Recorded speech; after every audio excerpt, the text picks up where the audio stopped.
మిడి cover తో మీ మాతృత్వ కలలను సాకారం చేసుకోండి. ఇప్పుడు IOI పై 50% IVF పై 20,000 తగ్గింపు మరియు పొందండి ఉచిత కన్సల్టేషన్ తో పాటు ఫ్రీ అల్ట్రాసౌండ్ స్కానింగ్. తిరుమలలో గోల్డ్ మెన్ ధగధగా మెరిసిపోయాడు.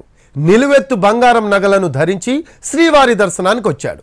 హైదరాబాద్కు చెందిన తెలంగాణ ఒలింపిక్ సంఘం సంయుక్త కార్యదర్శి కొండా విజయ్ కుమార్ 1 కాదు 2 కాదు ఏకంగా 5 కిలోల బంగారు ఆభరణాలతో తిరుమలకు వచ్చారు. ప్రత్యేక ప్రవేశ దర్శనం క్యూ లైన్ ద్వారా స్వామివారిని దర్శించుకున్నారు.